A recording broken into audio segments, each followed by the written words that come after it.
Admiral William F. Halsey had never seen such destruction.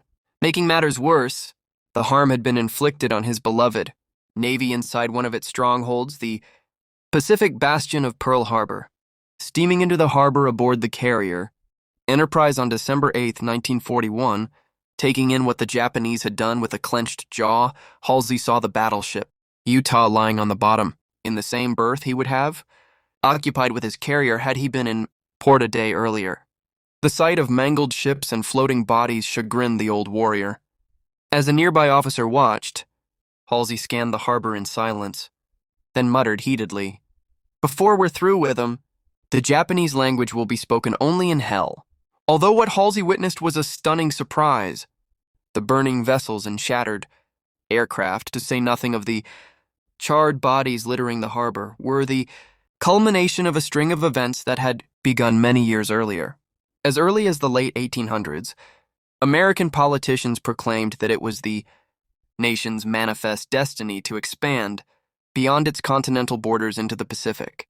They enviously viewed the lucrative natural resources of the Orient and intended to establish and maintain an economic presence in the region.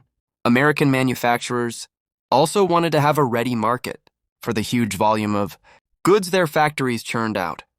Following the successful conclusion of the war with Spain in 1898, the U.S. gained possession of the Philippine Islands, some 400 miles southwest of Japan. Rich in resources such as oil and rubber, the Philippines also offered superb sites for military bases. Dispatching a garrison army to occupy the subjected nation, the U.S., without openly declaring so, conveyed to Japan that it was not they who would achieve mastery in the Pacific. In December 1907, President Theodore Roosevelt increased the American presence in the Pacific by ordering the Navy to steam through the region as part of its circumnavigation of the globe. In doing so, he intended to send a message to Japan that the United States would defend its Pacific interests, especially the Philippines. Unfortunately for Roosevelt, once the Navy left Pacific waters, he had no military tool with which to stop any aggressive Japanese moves. Congress was reluctant to start an expensive arms race, and until it approved the money needed to add ships to be stationed in the area, U.S. policy in the Pacific would exist without the means to enforce it.